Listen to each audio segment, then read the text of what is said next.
have the other guys like you listen to it like in headphones by themselves. This guy's stuff is great. He's got 400,000 subscribers, 100 million total views. His name's Mind Smash. He does a lot of flow. So he talks about flow state and martial arts quite a bit, and a little bit of other stuff. I don't think he's 1/7,000th as knowledgeable as you, and not 1/500th as good as you. And his flow state videos are really good. Okay. I don't even think he has that many videos. He's got 100 million views, 400,000 subscribers. All right. Yeah, it's the question. So the question. Yeah, I got. Purpose exists? Yeah. If so, what is it, and how do I find mine? Yeah.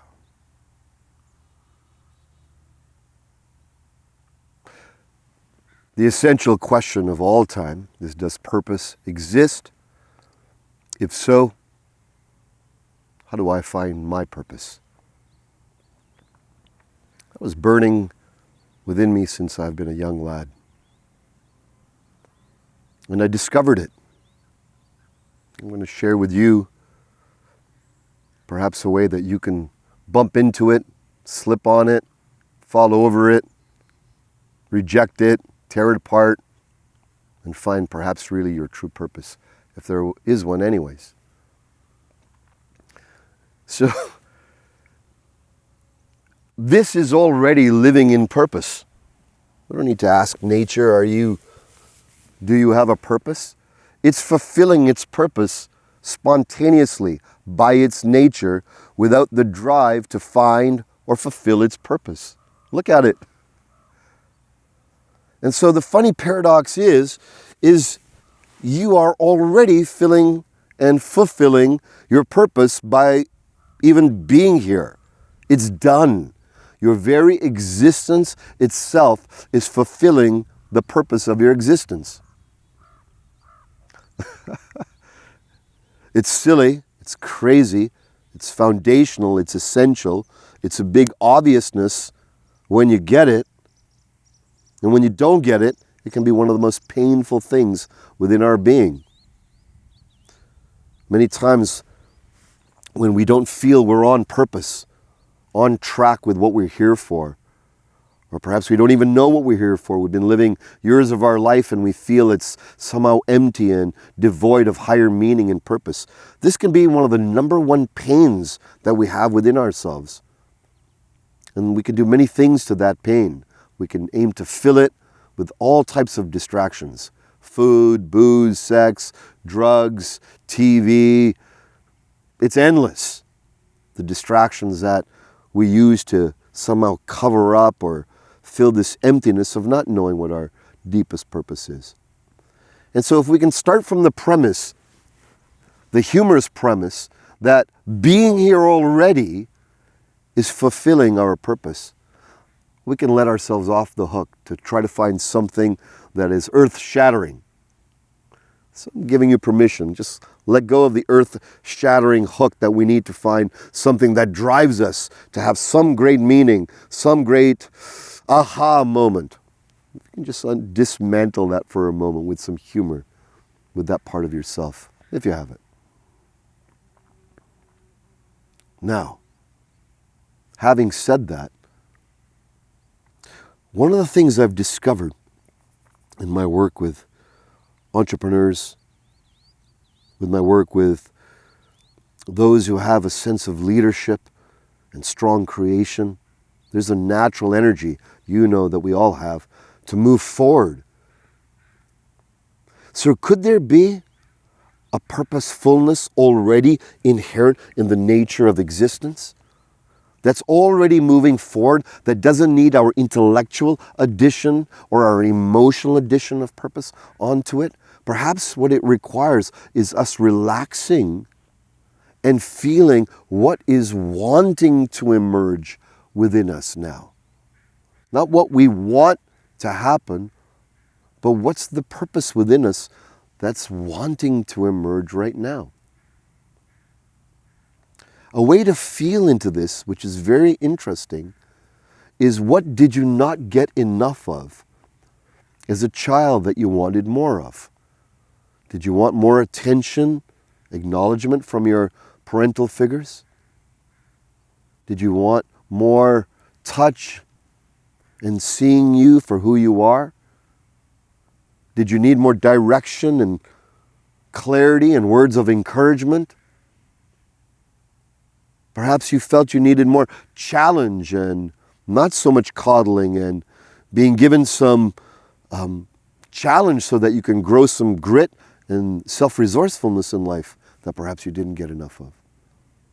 Perhaps you needed more tenderness and space and just being loved for who you are without needing to fulfill any contract or get any marks or any of that. What did you want more of, my friend, that you didn't get enough of? Just feel for that for a moment. Why I'm asking you this, because I found that the secret to your purpose, one of the steps lies in that search, that inquiry. For me, is I wanted more acknowledgement. My parents were lifetime entrepreneurs, working their buns off in all types of businesses from morning till night, 7 days a week at times, for years on end. I wanted to be seen. I wanted to be felt. I wanted to be acknowledged for who I am, not just another thing to do in the day, someone to take care of. What's yours? What's your signature black hole of emotion? Your signature core wound emotionally, the thing that you did not get, that you really needed more of, but you didn't get. Take a moment to be honest and feel for that. Now here's the secret I've discovered of purpose. I wanted more acknowledgement, so guess what my purpose is? It's to give acknowledgement. It's to turn around that void, and instead of trying to fill it with women, sex, booze, chocolate, cars, mansions, whatever. Instead of trying to fill it, it's a place to live from, to gift from.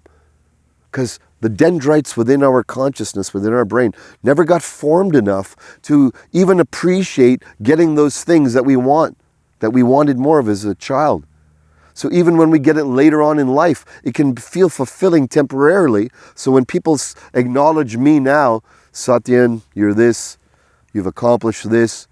Even when my wife does, I feel happy to a certain degree, but it becomes empty and neutral very quickly as well, because I don't even have the dendrites of full appreciation. And if someone fully says over and over, Satyan, you're this and this and this, I have doubt that comes up. I'm like, I won't even trust it when it's coming in. You have that side inside of yourself as well, I'm sure. The warrior sage secret, the transcendent secret I've discovered is, it's not meant to be filled. The void is not meant to be continuously fed. The beast of undeservedness, the beast of non-acknowledgement, the beast of not getting what you wanted as a child is not meant to be fed forever, because its hunger is endless and it continuously wants to feed. Think of it as your cornucopia to gift from. So now I make my practice acknowledging others, seeing them for who they are. This is what I see in you, my friend. These are the gifts I feel in you. These are the gifts I see in you, my son, my daughter, my wife, my teammates. These are your powerful attributes. These are the areas that you need refining. Because I didn't get those things early in my life, I have a very sharp clarity around what others need to feel fully acknowledged. Whatever you didn't get of and get enough of in life, you have a sharp perception of others who are in similar situations, and you probably are already, if not giving, the very thing that they need. So in other words, the void is not meant to be filled. It's your purpose to fill others' void. Your purpose, my friend, is to give the very thing you did not get enough of. To not be a constant vacuum trying to fill that within yourself, but becoming a watering can, going around and giving the very thing that you yearn for. Now, when you do this well, when you make it into an art form, when you can turn, for me, acknowledgement into an art form, whatever it is for you, when you can really make it a way of life and say, how can I make this even stronger, better? Create an artistry around it. Create magnificence around my ability to acknowledge, to love, to give the very thing that I didn't get enough of. People can make great livelihoods out of this. Artisans, artists, entertainers. Perhaps yourself are making art out of it right now. That's the way to fulfill the emotional gaping hole that's at the core of being. Fulfillment then comes from seeing other people being lifted up, uplifted and filled by the sharing that you have, by the gifting that you bring to their hearts, their souls, their well-being, the direction in life. Perhaps you didn't get enough direction and clarity, so now you offer direction and clarity as a gift to others, professionally, directly, cleanly, impeccably, and you continue to hone that art. I promise you that fulfillment comes not from filling the self, but it comes from filling others, serving them with dedication, with loyalty, with honor, with impeccability.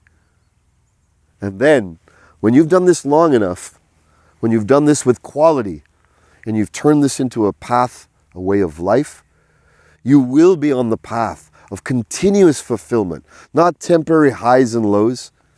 You won't be neurotically seeking mother figures, father figures, guru figures, teacher figures, savior figures to fill you. You'll be the source. You'll be the one that fills. And then to dial it off totally, ask yourself this: what must I do today, right now, to live, to love, so that I can live, love, and die completely without any regret? What must I do today to love, live, and die completely without regret? That's a really sharp question. That's the challenge you give yourself daily. This is the challenge I offer myself. What must I do today to love fully? Who must I love fully? Is there anyone that could use some love in my circle that I could give fully to? What must I do to live fully? Today, I'm going to celebrate with my wife tonight. We've had all types of events and family members over for the last few weeks. Today, it's going to be just me and her. That's what I'm going to do to love and live. And what must I do to die complete without regret today? This sharing from my heart is that. So my friend, my challenge to you is, what must you do today at the end of this video, this sharing? What must you do today to live, to love, to die complete without regret?